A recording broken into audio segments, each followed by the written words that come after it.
अस्सलाम वालेकुम स्टूडेंट्स, क्या हाल है। उम्मीद है आप सब खैरियत से होंगे। आज के 6 लेक्चर में हम 9th क्लास का जो टॉपिक पढ़ने जा रहे हैं वो है डिफ्यूजन ऑफ लिक्विड्स। हमने चैप्टर शुरू किया है फिजिकल स्टेट ऑफ मैटर, तो उसका एंड चल रहा है। तो आज के इस लेक्चर में हम पढ़ेंगे डिफ्यूजन ऑफ लिक्विड्स। इससे पहले हमने पढ़ा था डिफ्यूजन ऑफ गैसेस कि गैस के मॉलिक्यूल्स मिक्सअप हो जाते हैं रैंडम मोशन के ज़रिए। तो उनका मिक्सअप हो के होमोजेनियस मिक्सचर बनाना, उसको हमने कहा हुआ था डिफ्यूजन गैस की। और आज हमने पढ़नी है डिफ्यूजन ऑफ लिक्विड। इसमें क्या होता है कि spontaneous movement and mixing of liquid molecules from higher concentration to lower concentration to form homogeneous mixture. के लिक्विड के मॉलिक्यूल्स हायर कंसंट्रेशन से मतलब क्या है कि जहाँ उनकी मिकदार ज़्यादा है, जहाँ उनकी कंसंट्रेशन ज़्यादा है, वहाँ से लोअर कंसंट्रेशन की तरफ मूव करें और मूव करने के बाद वो होमोजेनियस मिक्सचर बनाएं, यकजान हो जाए। मतलब दो लिक्विड हमने लिए हुए हैं, एक लिक्विड हमने ज़्यादा मिकदार में लिया है, एक कम मिकदार में लिया है। तो अगर लिक्विड जो है वो हायर कंसनट्रेशन से लोअर कंसनट्रेशन की तरफ जाए और इसके बाद वो होमोजेनियस मिक्सचर बनाए, इसे कहते हैं हम डिफ्यूजन ऑफ लिक्विड। मिसाल के तौर पर a drop of ink in water. मिसाल के हमारे पास कोई बर्तन है, हमने कोई सपोज हमने बीकर लिया हुआ है, इसके अंदर मैंने वाटर लिया है भाई। इसके अंदर क्या लिया है? वाटर। अगर इसके अंदर हम एक ड्रॉप इंक का डालें तो क्या होगा कि जो इंक का ड्रॉप होगा वो थोड़ी देर बाद पूरी तरह क्या हो जाएगा, वो होमोजीनियस हो जाएगा। यानी कि इंक का जो कतरा है वो थोड़ी देर बाद चारों तरफ वो क्या हो जाएगा, वो बिल्कुल फैल जाएगा, होमोजीनियसली क्या हो जाएगा, वो मिक्स हो जाएगा।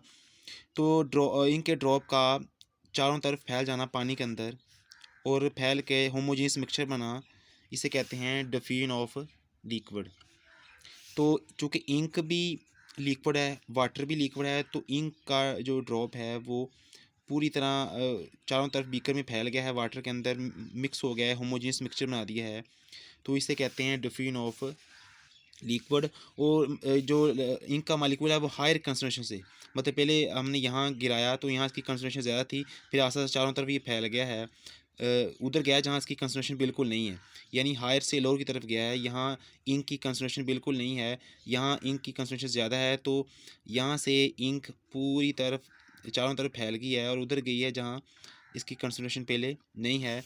तो यही कहा था कि लिक्विड का लोअर कंसंट्रेशन की तरफ जाना, हायर से लिक्विड के मॉलिक्यूल्स का हायर कंसंट्रेशन से लोअर की तरफ जाना और वहाँ जाके होमोजेनियस मिक्सचर बनाना, इसे कहते हैं डिफ्यूजन ऑफ लिक्विड। जैसे कि यहाँ इंक का जो ड्रॉप है वो चारों तरफ फैल गया है, हायर से लोअर की तरफ गया है, तो इसको हमने डिफ्यूजन कहा है। तो ये इसकी एग्जांपल है डिफ्यूजन की।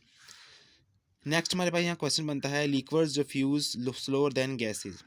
के लिक्विड के जो मालिक्यूल होते हैं वो गैसेस के मालिक्यूल की निस्बत स्लोली डिफ्यूज़ करते हैं, यानी उनकी जो डिफ्यूज़ करने की रेट होता है वो स्लो होता है गैस के मालिक्यूल्स की निस्बत। तो इसका मतलब जवाब है कि because liquid molecules have less kinetic energy as compare to gas molecules. ये जो काइनेटिक एनर्जी होती है ये असल में ज़िम्मेदार होती है उनकी डिफ्यूजन की। जिन मालिक्यूल्स की काइनेटिक एनर्जी ज़्यादा होगी वो जल्दी डिफ्यूज़ करेंगे, जिनकी काइनेटिक एनर्जी कम होगी वो कम डिफ्यूज़ करेंगे। अब इस केस में क्या है, गैस के मॉलिक्यूल चूँकि आज़ाद होते हैं, फ्री होते हैं गैस के मॉलिक्यूल, जब वो फ्री होंगे उनकी काइनेटिक एनर्जी भी ज़्यादा होगी। तो जब उनकी काइनेटिक एनर्जी ज़्यादा होगी तो वो जल्दी डिफ्यूज़ कर जाएंगे। गैस के मॉलिक्यूल आज़ाद होते हैं, दूर दूर होते हैं, उनके दरमियान इंटरमॉलिक्यूलर फोर्स वीक होती है और उनके पास हाई काइनेटिक एनर्जी होती है, हाई काइनेटिक एनर्जी होती है। तो जब दोनों काम होंगे, हाई काइनेटिक एनर्जी होगी, वीक इंटरमॉलिक्यूलर फोर्स होगी, तो गैस के मॉलिक्यूल जल्दी डिफ्यूज़ कर जाएंगे, जल्दी एक जगह से दूसरी जगह चले जाएंगे। और चूँकि लिक्विड के मॉलिक्यूल जो होते हैं उनके अंदर इंटरमॉलिक्यूलर फोर्स भी थोड़ी स्ट्रॉन्ग होती है गैस की निस्बत, और उनके अंदर काइनेटिक एनर्जी भी थोड़ी क्या होती है, कम होती है। तो इसलिए ये जल्दी मूव नहीं करते, ये जल्दी डिफ्यूज़ नहीं करते, गैस के मॉलिक्यूल जल्दी डिफ्यूज़ कर जाते हैं। तो इसका जवाब यही है कि liquid molecules have less kinetic energy as compare to gas molecules and they have also strong intermolecular force than gases, कि उनकी इंटरमॉलिक्यूलर फोर्स स्ट्रॉन्ग होती है लिक्विड की गैस की निस्बत, और उनकी काइनेटिक एनर्जी कम होती है, इसलिए वो जल्दी डिफ्यूज़ नहीं करते, स्लो डिफ्यूज़ करते हैं गैस की निस्बत। नेक्स्ट हमने देखना है factors affecting diffusion of liquid, कि वो कौन कौन से फैक्टर्स हैं कि जो कि डिफ्यूजन को अफेक्ट करते हैं, लिक्विड की जो डिफ्यूजन होती है उसको अफेक्ट करते हैं। तो सबसे पहले यहाँ जो आता है वो है इंटरमॉलिक्यूलर फोर्स। ये इंटरमॉलिक्यूलर फोर्स फैक्टर हमने पहले कई दफ़ा पढ़ा हुआ है, जो हमने पिछले फैक्टर पढ़े थे बॉइलिंग पॉइंट के या वेपर प्रेशर के, तो इसमें भी इसका काफ़ी अहम रोल है डिफ्यूजन में लिक्विड की। Strong intermolecular force lower will be the rate of diffusion and vice versa, कि अगर इंटरमॉलिक्यूलर फोर्स स्ट्रॉन्ग होगी लिक्विड के मालिक्यूल्स के दरमियान, तो ज़ाहिर बात अगर ये मालिक्यूल दूसरे मालिक्यूल को अपनी तरफ अट्रैक्ट करेगा स्ट्रॉन्गली, तो ये जल्दी डिफ्यूज़ नहीं कर सकेगा। जितनी इंटरमॉलिक्यूलर फोर्स वीक होगी उतना डिफ्यूजन ज़्यादा होगी, उतने मालिक्यूल आज़ाद होंगे, वो जल्दी जल्दी डिफ्यूज़ कर जाएंगे। जितना इनके दरमियान इंटरमॉलिक्यूलर फोर्स स्ट्रॉन्ग होगी तो एक मालिक्यूल दूसरे मालिक्यूल ज़्यादा अट्रैक्ट करेगा, तो इसलिए वो जल्दी डिफ्यूज़ नहीं कर सकेंगे। इसलिए कुछ लिक्विड ऐसे होते हैं जिनके दरमियान इंटरमॉलिक्यूलर फोर्स बहुत ज़्यादा होती है, और कुछ लिक्विड ऐसे होते हैं जिनके मालिक्यूल के दरमियान इंटरमॉलिक्यूलर फोर्स वीक होती है। अब जिन लिक्विड के इंटरमॉलिक्यूलर फोर्स स्ट्रॉन्ग होगी वो जल्दी डिफ्यूज़ नहीं करेंगे, क्योंकि मालिक्यूल स्ट्रॉन्गली अट्रैक्ट कर रहे हैं, और जो लिक्विड जिनकी इंटरमॉलिक्यूलर फोर्स वीक होगी वो जल्दी डिफ्यूज़ कर जाएंगे, क्योंकि उनके अट्रैक्शन कम हो रही है, वो जल्दी जल्दी मूव कर जाएंगे। तो ये हमारा पहला फैक्टर था जो कि फैक्ट करता है डिफ्यूजन ऑफ लिक्विड। दूसरा इसका फैक्टर है साइज़ ऑफ मालिक्यूल्स। सीधी सीधी बात है कि जितना मालिक्यूल का साइज़ बड़ा होगा, large size of molecule slow will be the rate of diffusion. Simple सी बात है कि अगर एक मालिक्यूल बड़ा है और एक मालिक्यूल हमारे पास छोटा है, तो चूँकि जो बड़ा मालिक्यूल का उसका वज़न भी ज़्यादा होगा, उसका मैस ज़्यादा होगा, तो जिस चीज़ का मैस ज़्यादा होता है वो जल्दी मूव नहीं करती। मिसाल के तौर पर अगर एक मतलब मोटा आदमी जिसका वज़न ज़्यादा है वो मूव करे, और एक वो आदमी जिसका वज़न थोड़ा है तो वो मूव करे, तो कौन जल्दी मूव करेगा? ज़ाहिर बात है जिस आदमी का वज़न कम है। जिस आदमी का वज़न ज़्यादा है वो जल्दी मूव नहीं कर सकेगा। यही कंसेप्ट यहाँ है कि अगर लिक्विड के मालिक्यूल्स का साइज़ बड़ा होगा, उसका वज़न भी ज़्यादा होगा, वो जल्दी मूव नहीं करेंगे, उनकी डिफ्यूजन क्या होगी? कम होगी। और जो छोटे साइज़ के मालिक्यूल होंगे उनका मास भी कम होगा और वो जल्दी मूव कर जाएंगे। इसलिए large size molecules slow diffuse than large size molecule, ठीक है ना। तो छोटे साइज के मालिक्यूल जल्दी डिफ्यूज़ कर जाएंगे, लार्ज साइज के मालिक्यूल जल्दी डिफ्यूज़ नहीं करेंगे। तो इसका सेकंड फैक्टर था जो कि डिफ्यूजन को अफेक्ट करता है। यहाँ एक क्वेश्चन बनता है, honey diffuse slowly in water than alcohol, कि जो हमारे पास जो हनी होता है, शहद होता है, वो जल्दी डिफ्यूज़ नहीं करता, उसकी जो डिफ्यूजन होती है स्लो होती है वाटर के अंदर एज़ कम्पेयर टू अल्कोहल। यानी अगर हम बीकर लें एक, दोनों बीकर हमने वाटर लिया हुआ है, इसके अंदर में हमने वाटर लिया हुआ है, इसके अंदर अगर हम हनी डालें और इस बीकर के अंदर हम अल्कोहल डालें, अब हनी भी लिक्विड है, अल्कोहल भी लिक्विड है। हनी जो होगा वो वाटर के अंदर जल्दी डिफ्यूज़ नहीं करेगा, स्लो डिफ्यूज़ करेगा, लेकिन जो अल्कोहल होगा वो फ़ौरन वाटर के अंदर डिफ्यूज़ होकर फ़ौरन हल हो जाएगा। हनी जल्दी हल नहीं होगा, क्योंकि हनी जल्दी डिफ्यूज़ नहीं करता, अल्कोहल जल्दी डिफ्यूज़ करता है। अब इसकी उसने वजह पूछी हुई है कि honey diffuse slowly in water than alcohol, why, ऐसा क्यों होता है? तो इसकी वजह यही है जो अभी मैंने डिस्कस की है कि साइज़ ऑफ मालिक्यूल्स, कि हनी जो होता है, शहद होता है, इसका जो मालिक्यूल का साइज़ होता है वो लार्जर होता है, ठीक है ना। हनी जो शहद होता है उसके मालिक्यूल का साइज़ लार्जर होता है, इसी वो जल्दी मूव नहीं करता। जब वो जल्दी मूव नहीं करेगा तो पानी के अंदर जल्दी हल नहीं होगा, डिफ्यूज़ नहीं होगा, जल्दी होमोजेनियस मिक्सचर नहीं बनाएगा। जबकि दूसरी तरफ अगर हम अल्कोहल देखें, अल्कोहल के जो मालिक्यूल होते हैं उसका साइज़ छोटा होता है हनी की निस्बत। जब मालिक्यूल का साइज़ छोटा होगा वो जल्दी डिफ्यूज़ करेगा, जल्दी पानी के अंदर हल होगा और जल्दी होमोजेनियस मिक्सचर बनाएगा। तो इसका यही जवाब है कि हनी के जो मालिक्यूल होते हैं उसका साइज़ बड़ा होता है, जबकि अल्कोहल के जो मालिक्यूल होते हैं उनका साइज़ छोटा होता है, इसलिए हनी जल्दी डिफ्यूज़ नहीं करता, अल्कोहल जल्दी डिफ्यूज़ कर जाता है। हमारा तीसरा फैक्टर है शेप्स ऑफ मालिक्यूल्स।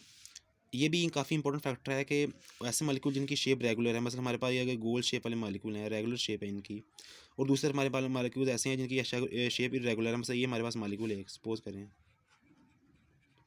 अब ये जो मालिक्यूल इस तरह के मालिक्यूल होंगे जिनकी राउंड शेप होगी, रेगुलर शेप होगी, वे तो जल्दी डिफ्यूज़ कर जाएंगे, इनको कोई भी मज़ाहमत नहीं होगी, कोई रेजिस्टेंस नहीं होगी, जल्दी मूव कर जाएंगे। लेकिन ये जो मालिक्यूल होंगे जिनकी शेप इरेगुलर है, रेगुलर नहीं है, ये कहीं ना कहीं जाके फंस जाएंगे, इनकी मूवमेंट रुक जाएगी।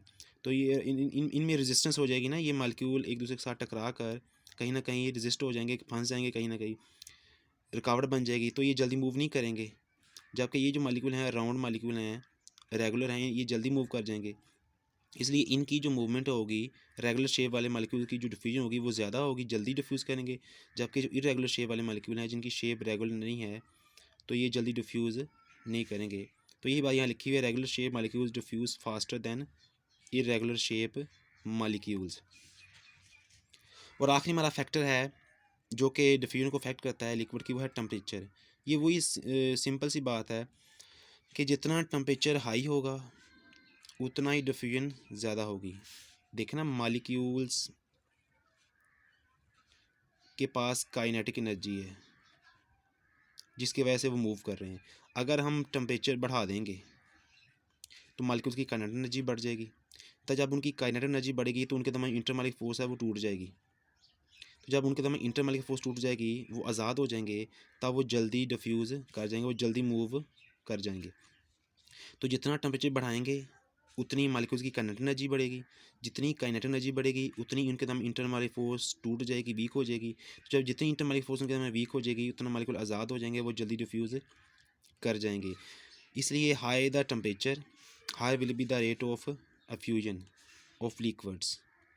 साथ अगर हम ये जो हमने पीछे लिया हुआ एग्जांपल एक इंक के ड्रॉप वाली, अगर हम पानी को गर्म कर दें, मतलब पहले हमने पानी लिया हुआ है 25 डिग्री सेंटीग्रेड टेम्परेचर पे, अगर यही टेम्परेचर हम बढ़ा के 50 कर दें तो जितना पहले रेट ऑफ डिफ्यूजन था उससे ज़्यादा हो जाएगा।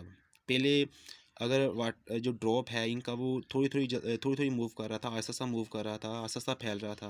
लेकिन जैसे हम टेम्परेचर बढ़ाएंगे तो उसकी मूवमेंट क्या हो जाएगी, वो ज़्यादा हो जाएगी, वो जल्दी फैल जाएगा, जल्दी होमोजेनियस मिक्सचर बना लेगा, क्योंकि उसकी काइनेटिक एनर्जी बढ़ गई है जिसकी वजह से वो जल्दी मूव कर रहा है।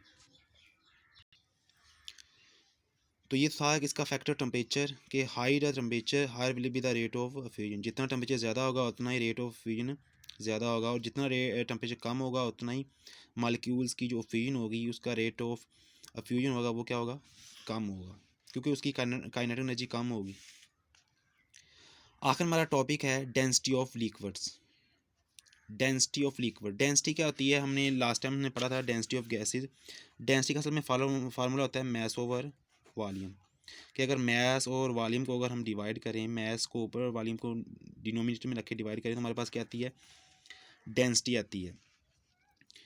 तो यहाँ सवाल बनता है liquids are denser than gases, कि लिक्विड की जो डेंसिटी होती है वो ज़्यादा होती है, वो ज़्यादा गाढ़े होते हैं, ज़्यादा डेंसिटी वाले होते हैं दैन गैसेज। इसकी वजह क्या है, why, because liquids have less and fixed volume as compare to gas due to close packing of molecules. ठीक है ना। इसकी वही एक मैंने एग्जांपल लास्ट टाइम बताई थी कि अगर अगर हमारे पास नोमिनेटर में छोटी वैल्यू हो और डिनोमिनेटर में वैल्यू बड़ी हो तो जवाब हमेशा हमारे पास क्या आएगा, छोटा आएगा। अगर नोमिनेटर में वैल्यू बड़ी हो और डिनोमिनेटर में वैल्यू छोटी हो तो जवाब हमेशा क्या आएगा, बड़ा आएगा। तो इस केस में, लिक्विड केस में ये आता है कि इसमें जो लिक्विड का वॉल्यूम होता है ना वो फिक्स होता है और कम होता है, लेस होता है, क्योंकि लिक्विड हमारे पास है ना उसका वॉल्यूम फिक्स होगा, उसने जितनी जगह घेरनी उतनी घेरनी है, उसने उससे ज़्यादा जगह ऑक्यूपाई नहीं करनी। जितना उसका वॉल्यूम होगा ना, मतलब अगर हमारे पास 2 DM³ है या 2 cm³ है हमारे पास है, ठीक है ना, 2 g/cm³ है हमारे पास है, तो जितना इसका वॉल्यूम यहाँ है उसका उतना वॉल्यूम दूसरे किसी और बर्तन में होगा। लेकिन गैस में ऐसा नहीं होता, गैसेस में वॉल्यूम ऐसा, गैस का वॉल्यूम फिक्स नहीं होता, गैस को जितनी जगह मिल जाए उसमें सारी वो क्या करनी, ऑक्यूपाई कर लेनी होती है। तो चूँकि गैस का वॉल्यूम फिक्स नहीं होता और ज़्यादा होता है, तो जब वॉल्यूम ज़्यादा होगा, नीचे वाली वैल्यू ज़्यादा होगी, तो जवाब हमेशा छोटा आएगा, इसलिए गैस का जो डेंसिटी होती है वो कम होती है। और जो लिक्विड होते हैं चूँकि उनका वॉल्यूम जो होता है वो स्पेसिफिक होता है, वो कम होता है और स्पेसिफिक होता है, मतलब उसका जो नीचे वाली वैल्यू है वॉल्यूम वो छोटा होगा। तो जब वॉल्यूम नीचे वाली वैल्यू छोटी होगी तो जो जवाब आएगा वो क्या आएगा, बड़ा आएगा। इसलिए गैसेस की डेंसिटी कम होती है और लिक्विड की डेंसिटी ज़्यादा होती है। वजह यही है कि उनका जो गैस का वॉल्यूम होता है वो ज़्यादा होता है, लेकिन जो लिक्विड का वॉल्यूम होता है वो कम होता है और स्पेसिफिक भी होता है। तो यही बात यहाँ बताई है, because liquid have less and fixed volume, कि लिक्विड का जो वॉल्यूम होगा वो लेस भी, कम भी होगा और फिक्स भी होगा as compare to gas. Gas की निस्बत लिक्विड का वॉल्यूम भी फिक्स होता है और कम भी होता है। तो जब वॉल्यूम कम होगा और फिक्स होगा तो उनकी डेंसिटी फिर क्या हो जाएगी, ज़्यादा हो जाएगी, लिक्विड डेंसर हो जाएंगे, गाढ़े हो जाएंगे। अब इसकी वजह क्या है वॉल्यूम कम होने की और फिक्स होने की? Close packing of molecules. Liquid के मालिक्यूल जो होते हैं ना वो क्लोज पैक होते हैं, क्योंकि इनके दरमियान जो इंटरमालिक फोर्स होती है वो बहुत स्ट्रॉन्ग होती है। गैसेस में मालिक्यूल के दरमियान इंटरमालिक फोर्स क्या होती है, वीक होती है। मालिक्यूल दूर होते हैं, इनके दरमियान इंटरमालिक फोर्स क्या है, वीक है। तो जब इंटरमालिक फोर्स वीक होगी तो उनकी पैकिंग क्लोज नहीं होगी, उसका इसलिए उसका वॉल्यूम स्पेसिफिक नहीं होगा। अब लिक्विड में क्या होता है, मालिक्यूल के दरमियान इंटरमालिक फोर्स स्ट्रॉन्ग होती है, मालिक्यूल करीब करीब होते हैं, इसलिए उनकी पैकिंग क्या होती है, वो स्ट्रॉन्ग होती है, क्लोज पैकिंग होती है उनकी। जब पैकिंग क्लोज होगी तो उनका वॉल्यूम क्या हो जाएगा, फिक्स हो जाएगा। तो जब वॉल्यूम फिक्स हो जाएगा, वॉल्यूम कम हो जाएगा, फिक्स हो जाएगा, इसलिए उनकी डेंसिटी क्या हो जाएगी, वो ज़्यादा हो जाएगी, डेंसर हो जाएंगे वो। अच्छा, हमारे पास अगला सवाल है, drops of rain fall downward why, कि जो बारिश के कतरे होते हैं, ड्रॉप्स होते हैं, वो हमेशा नीचे की जानब गिरते हैं। डाउनवर्ड, फॉल मीन गिरना, डाउनवर्ड मीन नीचे। तो ऐसा क्यों होता है कि बारिश के कतरे नीचे की जानब क्यों गिरते हैं? तो उसकी वजह ये है कि rain drops is denser than air. अगर हम देखें वाटर, जो बारिश का पानी होता है वो वाटर ही होता है ना, वाटर की जो डेंसिटी होती है वो होती है 1 ग्राम/cm³। लेकिन अगर हम एयर की डेंसिटी देखें, हवा देखें ना, हमारे पास मसलन ये हमारे पास बारिश के कतरे हैं, नीचे गिर रहे हैं, ये हमारे पास इर्द गिर्द इसके हवा है, एयर है। अब जो एयर होगी इसकी डेंसिटी होती है वो होती है 0.001 ग्राम/cm³। लेकिन जो बारिश के कतरे हैं ये वाले हैं, इनकी डेंसिटी होती है 1.0 ग्राम/cm³। ठीक है ना। अब लिक्विड जो बारिश के कतरे हैं उसकी डेंसिटी है 1 ग्राम/cm³, जबकि एयर की जो डेंसिटी है वो है 0.001। अब जिस चीज़ की डेंसिटी कम है वो इसकी डेंसिटी ज़्यादा है, मतलब एयर की डेंसिटी कम है, हवा की जो बारिश के कतरे हैं, ड्रॉप्स हैं, उसकी डेंसिटी क्या है, ज़्यादा है। तो जिस चीज़ की डेंसिटी ज़्यादा होती है तो वो नीचे की तरफ आती है, क्योंकि वो भारी है। डेंसिटी का मतलब क्या आता है, भारापन। ठीक है ना। जिसका डेंसिटी ज़्यादा, वो भारी हो, वज़न ज़्यादा हो, मैस ज़्यादा हो। तो जो चीज़ मैस ज़्यादा होगा, वज़न ज़्यादा होगा, वो नीचे की तरफ आएगी, वो गाढ़ी होगी। तो चूँकि एयर की जो डेंसिटी है वो कम है, हल्की है, मालिक्यूल्स के जो वाटर के अंदर उनकी डेंसिटी ज़्यादा है, वो भारी हैं, इसलिए वो नीचे की तरफ आते हैं। ठीक है ना। तो rain drop are denser than air. बारिश के कतरों की डेंसिटी ज़्यादा है हवा की निस्बत। हवा की डेंसिटी 0.001 है, कम है, लेकिन बारिश के पानी की जो डेंसिटी है वो 1.0 ग्राम है, तो इसलिए वो नीचे की तरफ आते हैं हवा में से गुजर कर। हमारा आखिरी सवाल है, Honey settles down but kerosene oil floats over water, कि हमारे पास जो हनी होता है ये भी लिक्विड है और हमारे पास केरोसिन ऑयल है ये भी लिक्विड है, दोनों लिक्विड हैं। लेकिन अगर हम दोनों को पानी में ज़्यादा ज़्यादा डालें, मतलब हमारे पास दो बर्तन हैं, ये हमारे पास एक बर्तन है और हमारे पास एक बर्तन है, इसके अंदर दोनों के हमने वाटर लिया हुआ है, इसके अंदर मैंने वाटर लिया हुआ है। अब इसके अंदर अगर हम हनी डालें और इसके अंदर अगर हम केरोसिन ऑयल डालें, केरोसिन ऑयल कहते हैं मिट्टी के तेल जो होता है उसको हम कहते हैं केरोसिन ऑयल। वो कहता है कि अगर हनी को हम डालें इसके अंदर तो क्या होगा, Honey settle down but kerosene oil floats over water, कि जो शहद होगा वो पानी के नीचे जाके क्या हो जाएगा, नीचे बैठ जाएगा। ठीक है ना, यहाँ नीचे पानी के अंदर जाके नीचे बैठ जाएगा, सेटल डाउन हो जाएगा।